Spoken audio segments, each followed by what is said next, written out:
그러므로 누구든지 이 계명 중에 지극히 작은 것 하나라도 버리고 또 그같이 사람을 가르치는 자는 천국에서 지극히 작다 일컬음을 받을 것이요 누구든지 이를 행하며 가르치는 자는 천국에서 크다 일컬음을 받으리라. 내가 너희에게 이르노니 너희가 서기관과 바리새인보다 더 낫지 못하면 결단코 천국에 들어가지 못하리라. 아멘. 오늘은 계속해서 마태복음 5장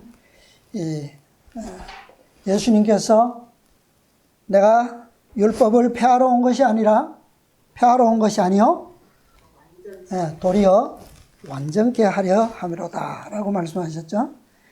그 말씀에 이어서 오늘 작은 것 하나라도 버리고 사람에게 그렇게 가르치는 사람은 지극히 작다 일컬음을 받을 것이요 누구든지 이를 행하며 가르치는 자는 천국에서 크다 일컬음을 받으리라. 이 말씀에 대한 교훈을 다시 한번 보겠습니다. 이 산상본에 있는 말씀부터 오늘 보면요. 누구든지 이 계명 중에 지극히 작은 것 하나라도 버리고 또 그같이 사람을 가르치는 자는 천국에서 지극히 작다 일컬음을 받을 것이며 51페이지입니다. 말하자면 이러한 사람은 천국에 뭐예요? 들어갈 수 없다 그랬어요. 어떤 자가요? 계명 중에 지극히 작은 것 하나라도 어떻게 하면 무시하거나 또 그렇게 사람을 가르치면 천국에 들어갈 수 뭐 아주 그냥 단호하고 직접적으로 그렇게 말씀하고 있어요. 그것은 한 계명이라도 고의적으로 범하는 자는 다른 계명도 신령과 진정으로 지키지 않기 때문이다. 왜 그렇습니까? 하나님의 계명은 왜 그래요? 10가지로 우리에게 세분화되어 있지만 왜 하나라도 고의적으로 범하면 다른 계명도 범하는 것과 같을까요? 그렇죠? 하나님의 속성은 다 어떻게 해요? 그분의 사랑, 공의와 자비의 속성으로 하나부터 10째 계명까지 다 어떻게 해요? 다 연결되어 있어요. 유기적인 관계를 맺고 있기 때문에 하나만 딱 떼어서 그 율법을 지켰다고 해서 나는 온 율법을 다 지켰다? 라고 할 수 없어요. 마찬가지로 반대로 또 우리가 생각해 볼 수 있는 겁니다. 누구든지 온 율법을 지키다가 그 하나에 그치며 모두 범한 자가 되나니 죄를 이루는 것은 큰 불순종의 행위가 아니고 어떤 거라고요? 지극히 작은 것에서 하나님이 나타낸 뜻과 충돌을 빚는 것이다. 왜냐하면 이것은 사람이 아직 죄와 교통하고 있다는 것을 보여주기 때문이다. 마음은 섬기는 바에 따라 나누어진다. 거기에는 사실상 하나님을 부인하는 일, 곧 하늘 정부의 율법을 반역하는 일이 있다. 그 율법이 뭐 대단히 크게 여겨지는 계명이든지 아니면 사소하게 보이는 계명이든지 간에 그것이 온전히 지켜지지 아니하고 또 받아들여지지 아니하고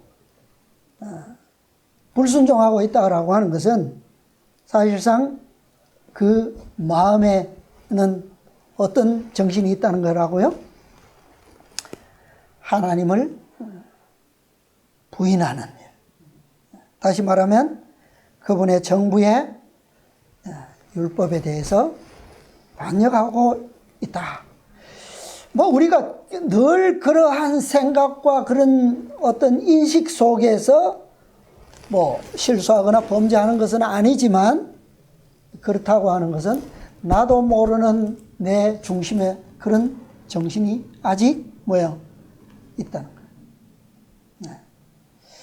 그러니까 온전히 매 순간마다 내 의지가 그리스도와 함께 묶어져 있지 아니하고 그분과 함께 동행하지 않고 있다라고 하는 것을 보여주죠. 자, 그 다음에 보면 만일 사람들이 하나님의 요구에서 떠나 스스로 의무의 표준을 세울 것 같으면 어떻다고요? 자, 어떻게 십계명을 떠나서 스스로 표준을 내가 세울 수 있는가? 인간으로서. 그럴 것 같으면 각 사람의 마음에 따라 여러 가지 표준이 있게 되고 주권도 주님의 손에서 빼앗게 될 것이다. 사람들의 뜻이 최고의 뜻으로 여겨지고 높고 거룩한 하나님의 뜻 곧 피조물을 사랑하시는 그분의 목적은 업신여김을 받고 무시될 것이다. 뭐 당연한 거죠. 그러니까 자, 내가 내 스스로 하나님을 믿는 일에 있어서 하나님을 섬기고 예배하고 경배하는 일에 있어서 나 나름대로의 어떤 믿음의 기준이 있다. 그럴 수 있죠. 세상에 그런 사람들 많잖아요. 그죠? 뭐 오늘날 하나님의 율법은 다 뭐 했다고 주장하는 사람들. 폐하였다. 라고 주장하는 분들은 뭔가 나름대로 뭔가 있어야 될 거 아니에요. 그죠? 그것은 이미 폐하여지고 다 끝났으니까 무엇의 기준에서 하나님을 찾고 하나님을 인정하고 그분의 이름을 부를 거냐 이 말이죠. 또 그분을 섬기는 예배와 관련된 신앙은 어떻게 나타낼 것이며 또 그분의 삶은 그들의 삶은 우리의 삶은 그분을 섬기는 또 그분의 품성과 관련해서 어떻게 기준을 할 것이냐는 거죠. 그래서 그렇게 내가 스스로 그런 표준을 신앙의 표준을 내가 세운다고 하면 결국에는 무엇을 빼앗는 것과 같다고요? 하나님의 율법을 주신 하나님의 권위를 뭐 하는 것이다? 빼앗는 것과 같다는 거죠. 왜? 하나님의 정부에도 반드시 뭐가 있어요? 법이 있고 질서가 있기 때문에, 그죠?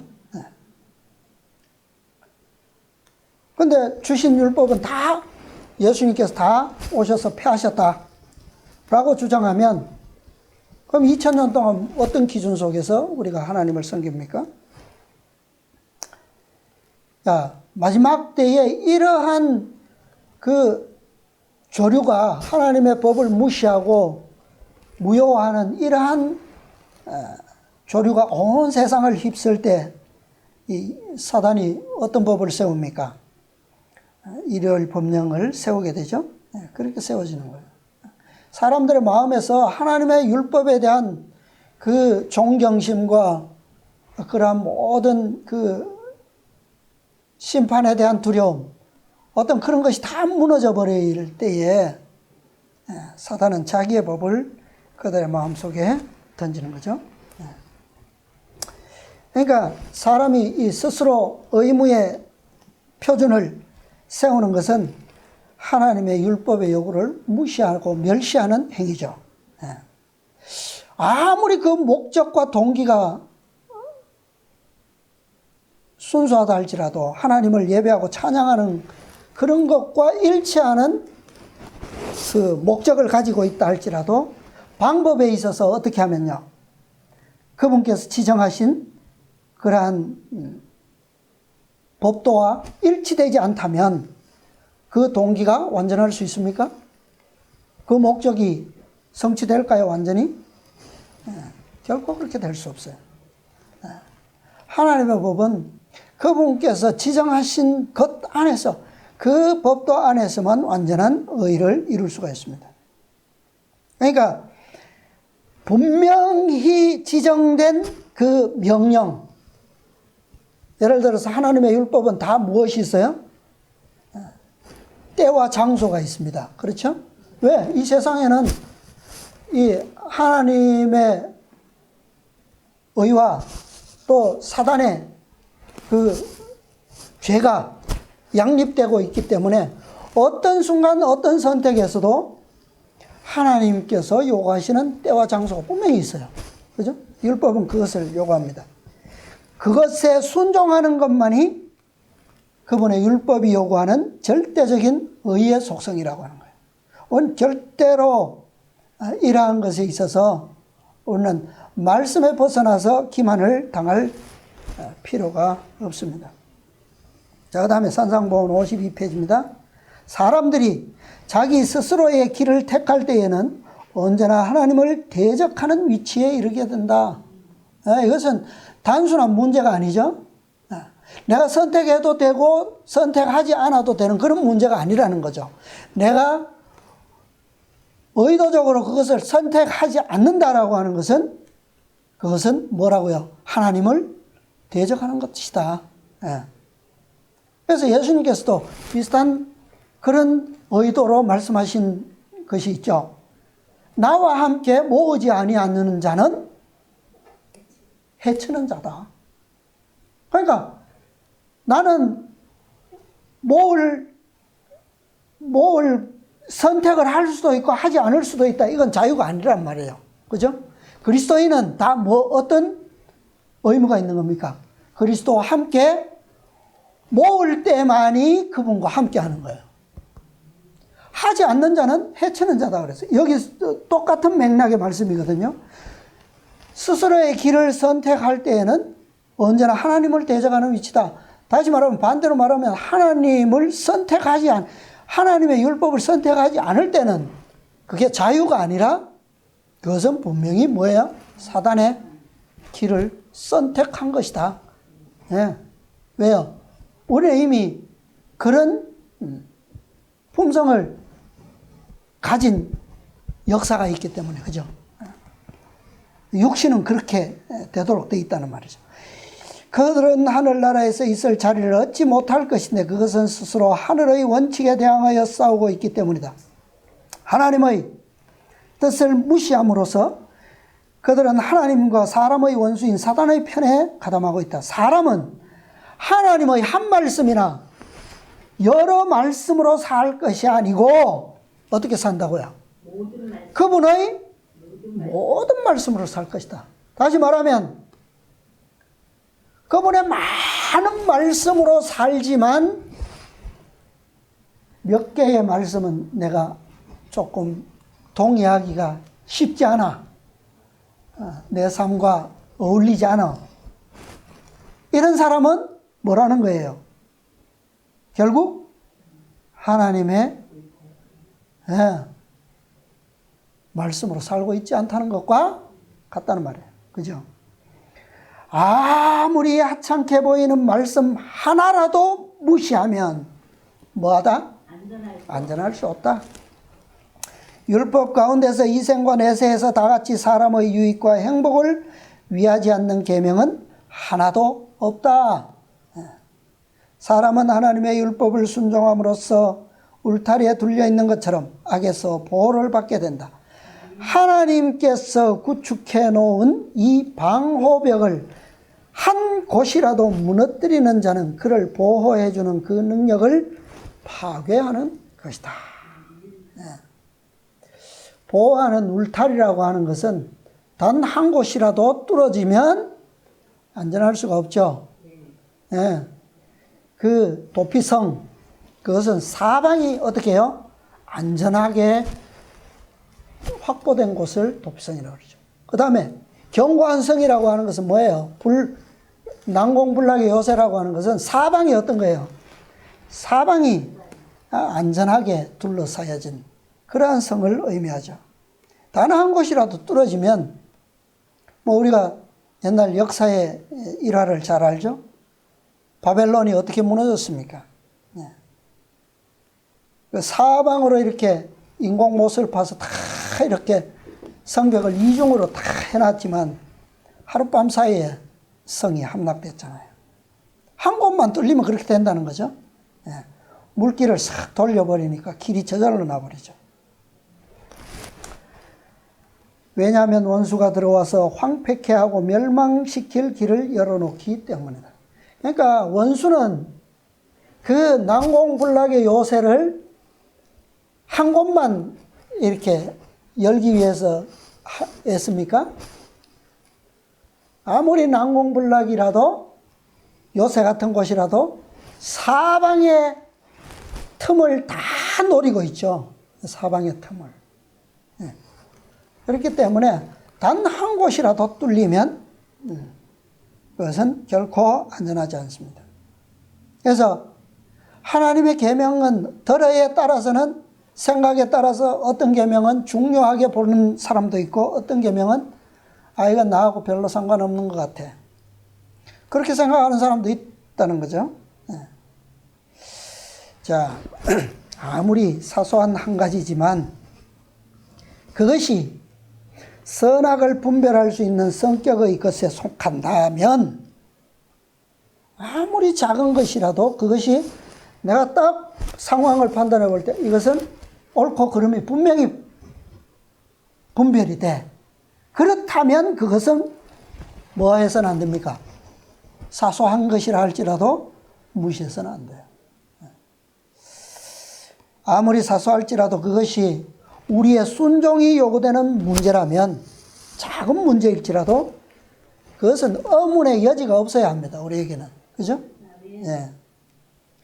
우왕좌왕 머뭇머뭇할 수 있는 그런 여지가 있어서는 안 돼요. 그것이 뭡니까? 그것이 원수가 들어올 수 있는 직접적인 통로예요. 우리는 믿음으로 말미암는 의를 오늘날 가장 밝은 빛을 통해서 우리가 이해하고 배우고 또 그 믿음으로 말미암는 의를 우리가 소유하기 위해서 끊임없이 믿음으로 전진하지만 그러나 그러한 사소한 의무, 선악을 분별할 수 있는 문제들 또 순종이 요구되는 문제들에 있어서 사소하다고 해서 우리의 믿음으로 그것을 대신할 수 있습니까? 그럴 수 없어요. 믿음을 빙자해서 그것을 가볍게 여길 수 있습니까? 결코 그럴 수 없습니다. 우리는. 사도 바울은 그것을 강조했어요. 그죠? 그러므로 너희가 믿음으로 율법을 폐하느냐고 그랬어요. 그럴 수 없는 거예요. 믿음은 어떤 경우에도 율법을 뭐 하는 것이어야 합니까? 우리의 믿음은 율법을 세우는 거예요. 예수님처럼 완전케 하는 것만이 그게 어떤 믿음이에요? 그것이 참 믿음이에요. 올바른 믿음. 믿음은 곧 무엇이기 때문에요? 순종이기 때문에 그렇습니다. 믿음 이퀄 순종이에요. 그죠? 네. 그리스도께서 우리의 의를 준비하셨잖아요. 우리의 영광의 옷, 의의 옷, 품성의 옷 다 그분께서 100% 만드셨지만 그것이 우리의 의가 될 수 있는 유일한 비결은 뭡니까? 방법은 순종이에요. 네. 믿음으로 우리가 그것을 받지만 그것이 우리의 것으로 말씀이 육신으로 화할 수 있는 유일한 방법은 순종이에요. 그래서 우리의 생각 속에서 이 순종을 대신할 수 있는 믿음은 단 눈꼽만큼도 존재하지 않는다는 사실을 오늘 분명히 인식해야 합니다. 기억해야 해요. 그것을 우리가 오해하면 우리도 실수할 수 있어요. 자, 고의적인 한 가지의 죄가 얼마나 우리에게 우리가 두려워해야 할 문제라고 하는 사실을 말씀은 얼마나 많이 강조하는지 모릅니다. 자, 각시대의 대장투의 한 말씀 보겠습니다. 각시대의 대장투 472, 473페이지입니다.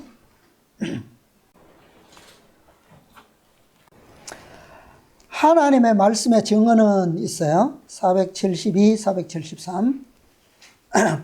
하나님의 말씀의 증언은 이와 같이 사람을 유혹에 빠뜨리는 행함이 없는 믿음의 교리를 반대한다. 자, 여기서 말하는 행함은 뭐예요? 단순히 행함이 아니라 우리가 율법과 복음을 논하면 율법에 대한 순종이죠. 그죠? 그리스도인의 삶의 모든 행동은 뭐예요? 행함은 다 하나님의 율법과 전부 직결된 직접적인 관계 있는 행동들이에요. 그렇죠? 십계명에 벗어난 우리의 삶의 행위는 없습니다. 그렇잖아요. 그런데 말씀은 무엇을 반대한다고요? 행함이 없는 믿음을 반대한다고 그랬어요.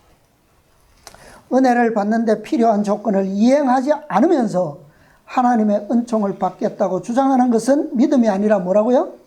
참남된 억측이다. 네. 믿음에도 분명히 뭐가 있습니까? 조건이 있어요. 그죠? 조건이.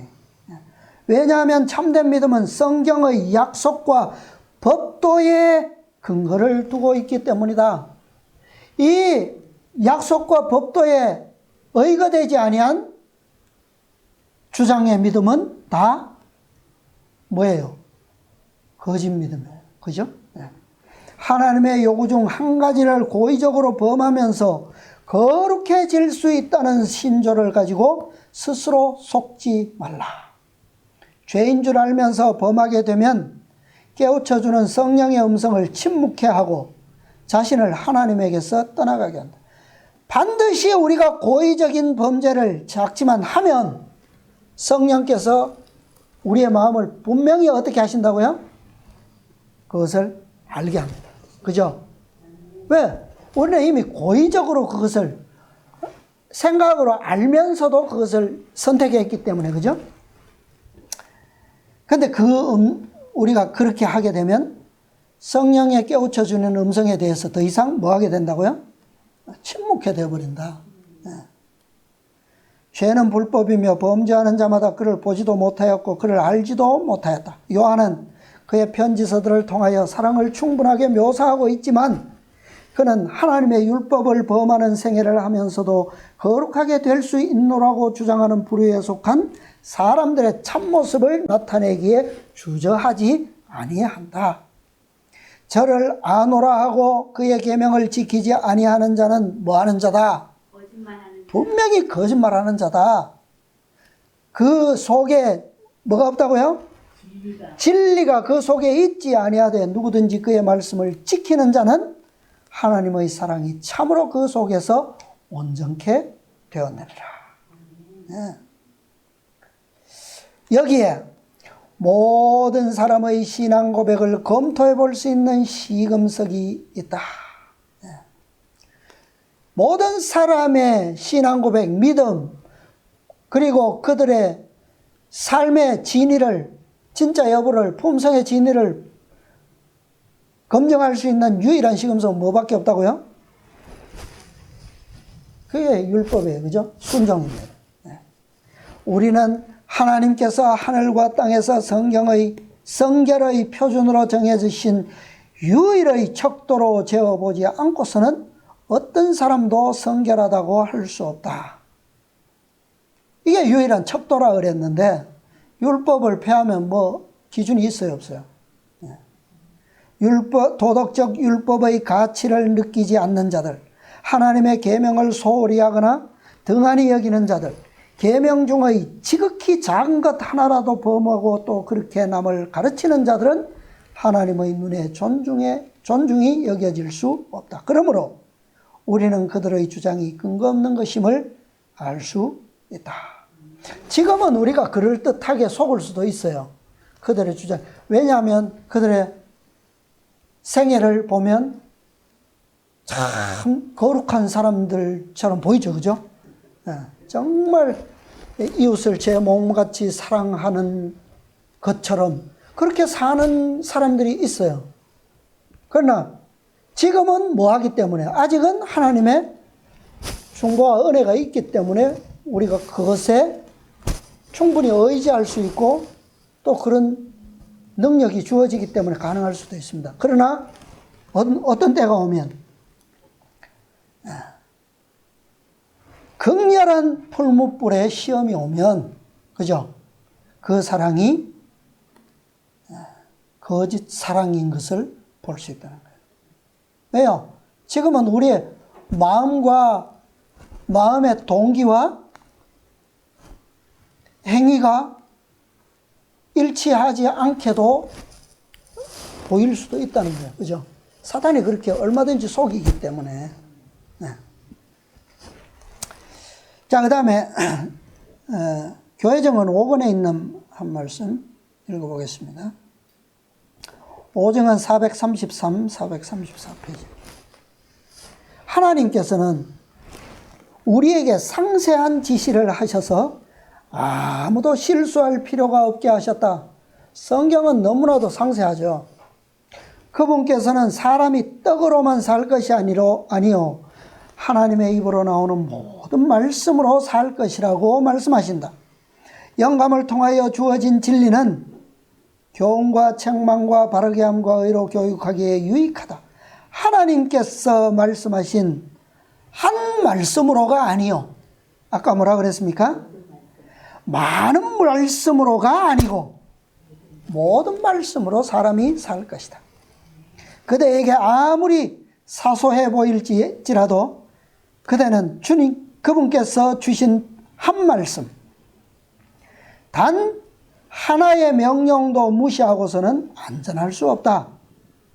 그러므로 누구든지 이 계명 중에 지극히 작은 것 하나라도 버리고 또 그같이 사람을 가르치는 자는 천국에서 지극히 작다 일컬음을 받을 것이요 누구든지 이를 행하며 가르치는 자는 천국에서 크다 일컬음을 받으리라. 누구든지 고의적으로 계명 하나를 어기는 자는 그것들 중 어느 하나도 신령과 진정으로 지킬 수 없다. 아까 산상보훈에도 같은 말씀이죠. 그는 약간 조금 표현이 다른데 약간 이탈하는 것으로 여기는 일 외에 그것들을 다 지키노라고 주장할 것이다. 내가 다 지키는데 젊은 부자박간처럼 내가 그거 다 지켰습니다. 그런데 뭐가 있다고요? 빠져 있다고요?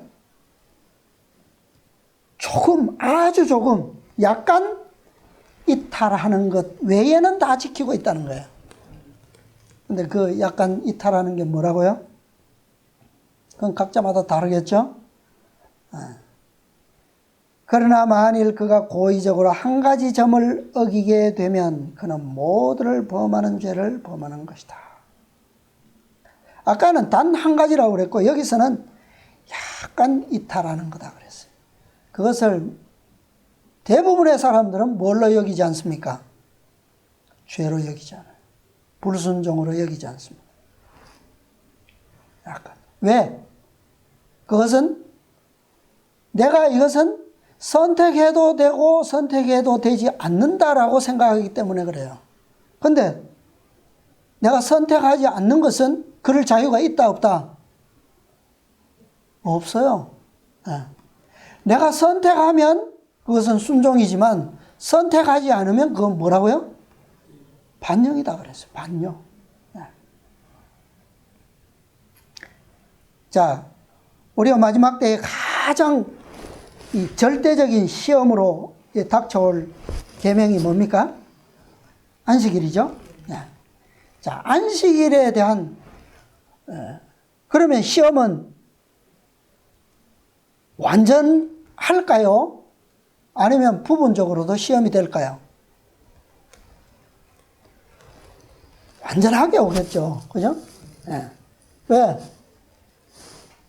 부분적으로 지키는 순종은 뭐가 아니라고요? 그것은 완전한 불순종이다. 결과가. 자, 사정은 교회정은 4권 248페이지입니다. 안식일 계명을 부분적으로 지키는 것은 주께 간합되지 않으며 그대가 안식일 준수자라고 공언하지 않는 것보다 더 나쁜 영향을 죄인들의 마음에 끼친다. 주님은 말씀하신 그대로 하시기 때문에 사람이 그분의 계명을 무시할 때는 형벌을 면할 수 없다. 자, 그 예로 이 말씀을 하셨어요. 에덴 동산에서의 아담과 하와의 예는 거룩한 율법을 불순종하는 일에 대하여 우리에게 충분한 경고가 되어야 한다. 네.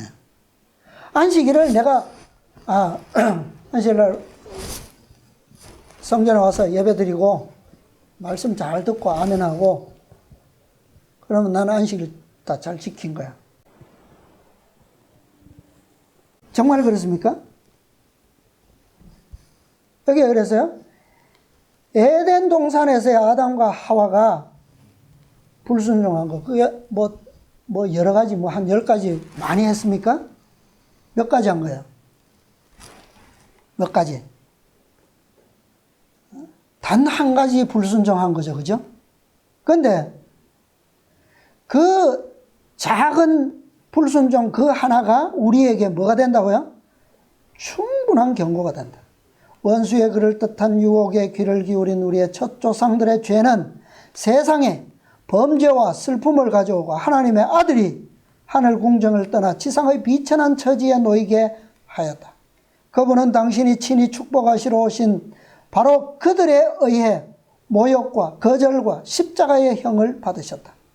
에덴 동산의 불순종 때문에 얼마나 무한한 대가가 지불되었는가. 하늘의 임금께서 인간을 범죄에서 구해내기 위하여 희생되셨다. 하나님께서는 오늘날 그분의 계명에 대한 어떠한 범법도 당신께서 아담에게 선고를 내린 당시보다 가볍게 여기지 않으실 것이다. 우리의 생애가 드러내는 교훈은 전적으로 진리를 위하든지 반대하든지 둘 중 하나이다. 그러니까 우리가 선택하지 않아도 될 자유가 있다. 말이 될까요? 말이 안 되는 거예요. 네. 왜요? 내가 선택할 때에만 뭐요? 그것은 전적으로 진리의 편입니다. 전적인 순종이에요, 그게. 그러나 선택하지 않으면 우리의 육은 뭐하기 때문에? 무익하기 때문에 그냥 어디로 흘러갈 수밖에 없어요. 반역과 원수의 길로 가는 것이 갈 수밖에 없다는 거예요. 자, 아까 20절에 보면 마태복음 5장 20절에 뭐라 그랬습니까? 너희 의가 누구 거보다 낫지 않으면 서기관과 바리새인보다 더 낫지 못하면 결단코 천국에 들어가지 못하리라. 자, 이 말씀의 정확한 답이 뭘까요? 하나님의 율법은 지금까지도 말씀에서 본 것처럼 단 하나라도, 아무리 사소한 것이라도, 그 다음에 부분적인 것도 아니고, 그 다음에 선택의 자유도 아니고, 이것은 절대적인 선택, 순종만이 완전한 의다라고 가르칩니다. 여기서 서기관과 바리새인들의 의가 어떤 의예요? 그들의 의가. 자, 그들은 모세의 율법을 반대합니까? 멸시합니까? 폐했다고 합니까? 아니죠. 오히려 그 반대잖아요. 그죠? 더 열심히 철저히 한다고 하면서 더 완전하게 순종하기 위해서 뭐까지 만들어내요? 자신들의 표준까지 새롭게 세우죠. 기준을. 법을, 더 상세한 법을 만들어내서 지키는 사람들이 그들이에요. 그런데 예수님께서는 그들의 의보다 더 뭐하지 못하면? 더 낫지 못하면 결단코 천국에 들어가지 못하리라. 이 의는 천국과 뭐 되어 있어요? 직결되어 있는 의입니다. 그죠? 정확한 답이 뭘까요, 그럼? 예수님 없는 네. 자, 이걸 우리가 그러면 더 나은 의를 생각해 보면, 자, 우리가 뭐 신약 성경 전체를 통해서 이 유대인들의 의가 어떻다라고 하는 것을 조금은 알죠. 근데 그들은 하나님의 율법을, 모세의 법을 잘 지킨다고 하면서 하나님의 십계명이나 그 율례들을 어떻게 합니까? 자기의 해석들과 또 이런 것에 의해서 자꾸 어떻게 해요? 왜곡시키죠. 그죠? 네. 결국 하나님께서 주신 그 율법의 정신, 공의와 자비의 정신을 다 어떻게 해버렸어요? 왜곡시켜버렸어요. 그죠? 네. 그러니까 예수님께서 말씀하시는 예수님께서 이 말씀에서 그들의 의를 정죄한 것은 다시 말하면 그들의 정신과 행위가 뭐예요? 다 이 하나님의 의로부터 뭐 했다는 겁니까? 완전히 이탈되어 있다는 거죠. 그러니까 예수님께서 너희가 저들의 의보다 더 낫지 못하면이라고 하는 그것을 우리가 답을 찾으려고 하면 그들이 어떻게 하나님의 율법을 이해하고 있고 또 지키고 있는지를 알면 되잖아요. 그죠? 근데 그들은 하나같이 뭐 하고 있습니까? 다 왜곡시켜서 어렵게 만들고 더 복잡하게 만들고 그렇게 하지 않으면 뭐예요? 그 의를 피할 수가 있겠죠. 그러니까 정확한 답은 어떻게 하는 겁니까? 하나님께서 말씀하신 그대로, 예수님께서 말씀하신 그대로. 그러니까 아까 말씀하신 것처럼 단 한 말씀으로가 아니요, 많은 말씀으로가 아니요, 모든 말씀 그대로. 그죠? 이것이 가장 완전한 의예요. 그죠? 그 말씀하신 것에서 뭐 하지도 말고, 더하지도 말고, 빼지도 말고, 왜곡시키지도 말고, 말씀 그대로. 더하는 것은 뭐 하기 위해서 더하는 겁니까? 일반적으로 자기를 나타내기 위해서 사람들은 어떻게 합니까? 말을 많이 하죠. 그 많은 말 속에 대부분은 누구의 말입니까? 자기 말이에요. 그죠? 그러니까 더한다라고 하는 것은 자기의 의를 나타내기 위한 거예요. 그 정신이 있다는 거예요. 빼는 것은 뭡니까? 말씀을 빼버려. 분명한 말씀이 있는데도 불구하고 자기의 말을 많이 하면서 어떤 말씀이 쏙 빠져. 중요한데. 그건 뭐예요? 그것은 그리스도의 의를 버리는 거예요. 그죠? 네. 또 말씀을 왜곡시킵니다. 교묘하게 바꿔요. 그건 뭐 때문이에요? 그것은 하나님의 말씀은 분명한데 자아를 포기하고 탐욕과 이기심을 버리라는 것인데 왜곡시키는 것은 이것을 위한 거라는 거예요. 자기의 욕심을 채우기 위한 것. 그죠? 네. 자, 산상본 54페이지에 또 말씀 보겠습니다. 선지자 호세아는 나오죠? 54페이지. 선지자 호세아는 이스라엘은 열매 맺는 무성한 포도나무라는 말로 바리새인의 본질이 무엇으로 이루어져 있는지 지적했다. 무성한 포도나무. 유대인들은 하나님을 섬기노라고 공언하면서도 실제로는 누구를 위해서요? 자신을 위해서 일하고 있었다. 그들의 의는 스스로의 사상에 따라 사리사욕을 차리기 위해 율법을 지키려는 자신의 노력에 대한 열매였다. 다시 말하면 행위로 말미암는 열매라는 거죠. 예. 그러므로 그 의는 누구보다 절대 더 나올 수 없다. 자신보다 결코 더 나은 의를 맺을 수 없다. 왜요? 기준이 누구기 때문에. 자기이기 때문에. 그죠? 예. 법칙이잖아요. 스스로 거룩하게 되고자 그들은 깨끗한 것을 더러운 것 가운데서 끌어내려고 애썼다. 이거야말로 어리석은 거죠. 시대의 소망에 보면, 시대의 소망, 이게 산상수훈장인지 모르겠습니다. 309페이지인데요. 바리새인들은 의와 신앙을 분리시켰다 그랬어요. 의는 하나님과 같이 되는 것, 거룩한 것이다 그랬죠. 그죠? 의와 생명, 빛과 생명. 분명해요. 의는 정의가 분명합니다. 그런데 신앙은 같을 수도 있고 다를 수도 있어요. 그죠? 바리새인들은 그걸 분리시켰다는 거예요. 참 신앙은 뭐와 같이 하는 겁니까? 뭐와 일치되는 거예요? 이 의와 일치되는 거예요. 그게 참 신앙이에요.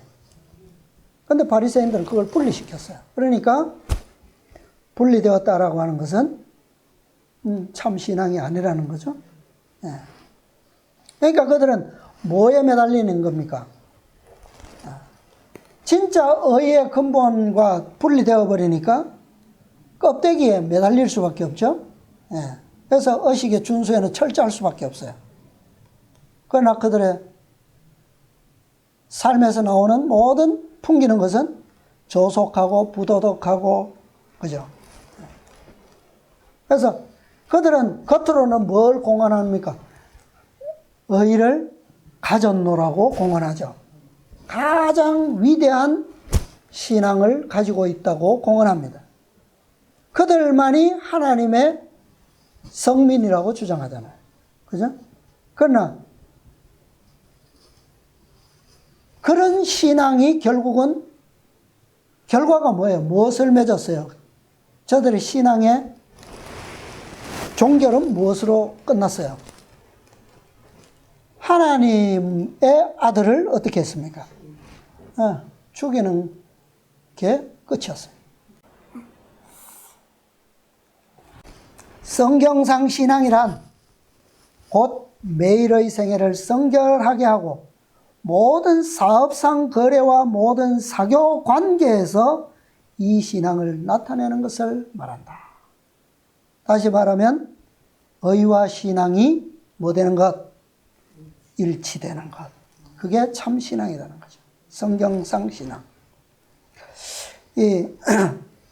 참 하나님의 십계명 중에 조금 애매한 게 있어요.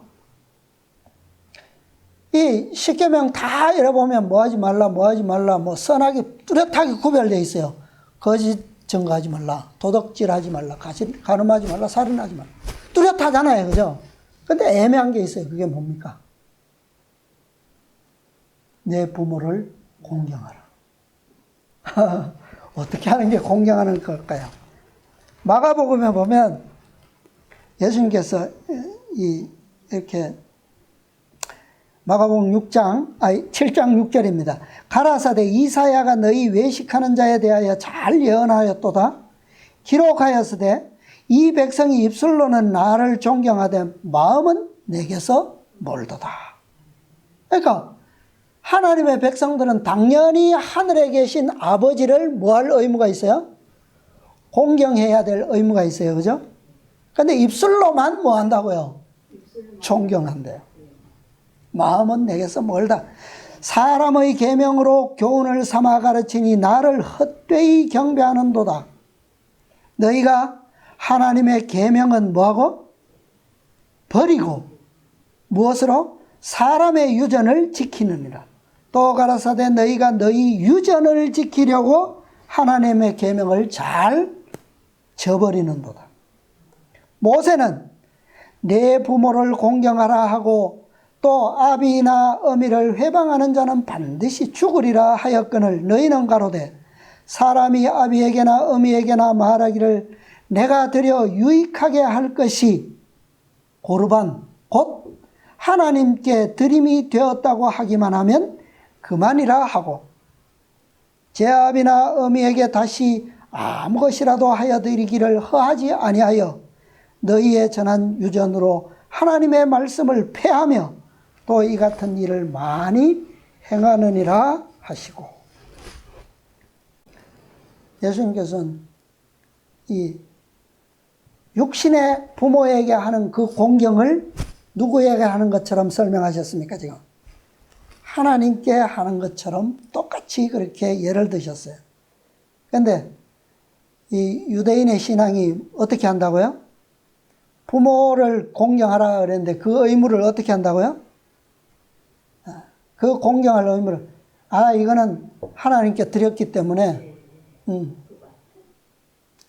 드렸기 때문에, 이건 거룩한 것이기 때문에 드릴 수 없습니다. 그러면 끝이라는 거예요. 왜? 육신의 부모보다 더 높으신 분께 드림이 되었기 때문에 그것은 부모에게 드릴 수 없다는 거죠. 그러니까 이것은 이 선이 분명히 없잖아요. 그죠? 선악의 선을 분명히 그어지지 않은 이 한 계명을 가지고 사단은 이 온 유대인들을 다 속여버렸어요. 그죠? 다른 거는 철저히 하잖아요. 근데 이거 하나 가지고 다 속았다니까요. 어디까지가 순종이고 어디까지가 불법인지 뭐 뚜렷하잖아요. 이런 점으로 사단은 성공했죠. 자, 리뷰 앤 헤럴드 1911년 화이트부인 생애 거의 말년인데 이런 말씀을 하셨습니다. 우리는 모든 율법을 1.1획까지 다 지켜야 한다. 왜냐하면 한 가지를 범하는 자는 모두 범한 자가 되기 때문이다. 빛의 모든 줄기를 받아들이고 간직해야 한다. 빛이 이렇게 탁 옵니다. 식물이 우리가 보이는 것은 뭐밖에 보이지 않습니까, 지금? 잎사귀밖에 보이지 않죠. 그런데 사실은 이 잎사귀가 푸른 생명을 유지하고 있다는 것은 무엇을 받아들이기 때문입니까? 보이지 아니하는 무엇으로부터? 뿌리에서부터 필요한 생명을 공급받고 또 빛을 받기 때문에 유지하고 있는 거 아니에요. 근데 이것이 만약에 딱 잘라졌다고 쳐요. 줄기가 하나가 딱 잘라졌어요. 그러면 이 잘라진 줄기가 어떻게 됩니까? 생명이 있어요, 없어요? 없어요. 모든 빗줄기 중에 단 하나라도 우리가 무시해서는 안 되는 이유예요. 잘라지면 뭐예요? 그것을 죽는 겁니다. 그걸 온전하다고 우리가 할 수 없죠. 자, 또 산상보원에 있는 말씀 또 좀 더 보겠습니다. 54, 55페이지요. 율법이 거룩한 것은 분명하나 유대인들은 스스로 이를 지키는 것으로서 의를 얻을 수 없었다. 그리스도의 제자들이 천국에 들어가려면 바리새인의 의와는 뭐요? 다른 성격의 의를 얻어야 한다. 여기 마태복음 5장 20절에는 분명히 뭐라 그랬습니까? 더 낫지 못하면 더 우월한 의, 그죠? 그런데 여기는 조금 의미가 더 분명하게 나타나 있어요. 뭐라고요? 바리새인의 의와는 성격 자체가 다른 의를 얻어야 된다. 그것이 뭐다? 어떤 의다? 하늘의 천국에 들어갈 수 있는 의다. 분명히 말씀하고 있죠. 하나님께서는 당신의 아들을 통하여 그들에게 완전한 율법의 마음의 문을 활짝 열면 바로 하나님의 생명, 그분의 사랑이 그들 안에 거하여 하나님의 형상으로 변화됨과 동시에 하나님의 값없는 선물을 통하여 율법이 요구하는 의도 얻게 될 것이다. 이 말씀 보니까 다른 말씀 어디 생각나지 않으세요? 당신의 아들을 통하여 율법의 마음의 문을 활짝 열면 어떤 율법이라고요? 완전한 율법의 마음의 문을 활짝 열면 뭐가 들어오고 하나님의 생명, 그분의 사랑이 들어오고 뭐하고 하나님의 형상으로 변화됨과 동시에 값없는 선물을 통하여 무엇을 얻게 된다? 율법이 요구하는 의도. 이게 뭐예요? 예, 시대소망 762페이지 그대로 설명하고 있는 거죠. 이 의가 어떤 의다고요? 천국에 들어갈 수 있는 의다. 유일한 의다. 이 의는 바리새인의 의와 의보다 더 나은 의라기보다는 전혀 다른 성격의 의라는 거예요. 그들의 의는 무엇을 통해서 의롭게 되려고 했습니까? 곧 첫 번째 줄을 보니까 거룩한 것은 분명하지만 율법을 뭐함으로 유대인들은 스스로 이것을 지키는 것으로서 그 의를 얻으려고 했다. 그러나 얻을 수 없었다. 천국에 들어가려고 한다면, 그 의가 필요하다면 그런 방법이 아닌 전혀 다른 의를 얻어야 한다. 그 의가 뭐라는 거예요? 내가 스스로 지켜서 얻는 의가 아니고 그리스도께서 어떻게 하신 거? 주시는 값없는 의. 그게 필요하다는 거예요. 그러나 바리새인들은 그리스도를 배척하고 하나님의 의를 모르고 자기 의를 세우려고 힘써 하나님의 의를 복종치 아니함으로써 그분의 의를 받아들이려고 하지 않았다. 예수께서는 청중들에게 하나님의 계명을 지키는 것은 곧 자신들 속에서 그리스도의 품성을 뭐하는 것이다? 내가 지켜서 만드는 품성이 아니라 뭐라고요? 그리스도의 품성을 뭐하는 것이다? 재현하는 것임을 계속해서 가르치셨다.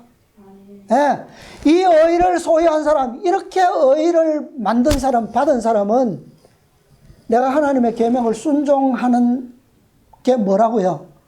의를 만드는 것이 아니라 그리스도께서 만드신 의를 뭐하는 것이다?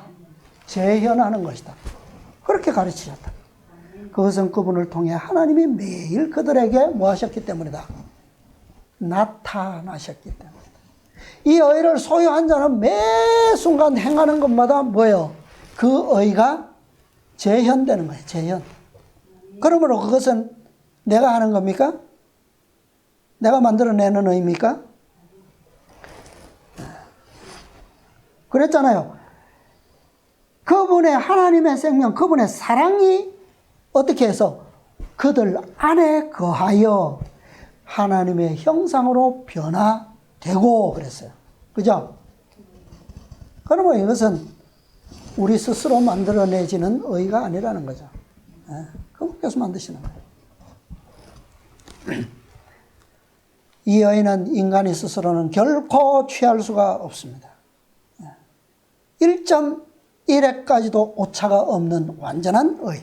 그것은 행함을 통해서는 결코 이룰 수 없어요. 전혀 새로운 방법을 통해서 전혀 새로운 통로로 말미암아서만 가질 수가 있는 의입니다. 그것이 바로 믿음으로 말미암는 의. 그리스도 우리의 의예요. 그죠?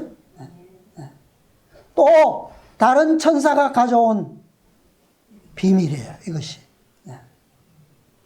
그리스도께서 완전한 순종으로 이루시고 개발하신 그 의만이 유일한 완전한 의라는 거죠. 그 의 외에는 율법의 요구에 충분한 의가 될 수 있는 의는 결코 없습니다. 이 의가 바로 바리새인들의 의보다 더 나은 유일한 의입니다. 그죠?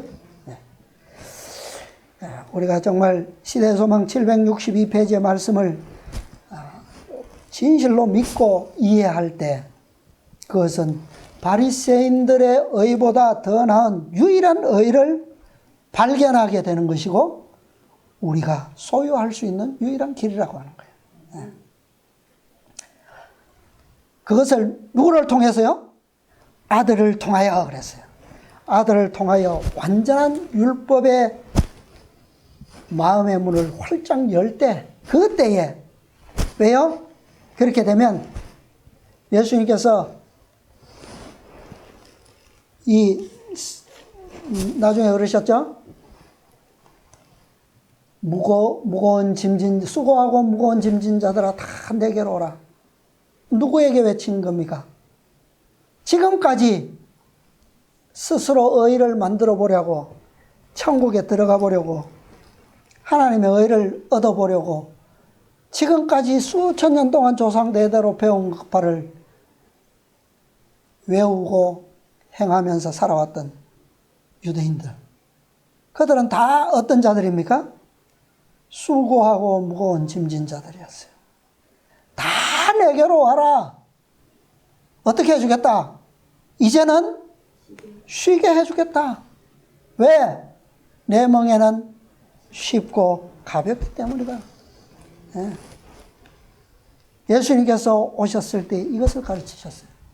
그러므로 그때부터는 이제 내가 노력하고 열심히 율법을 순종하고자 행해서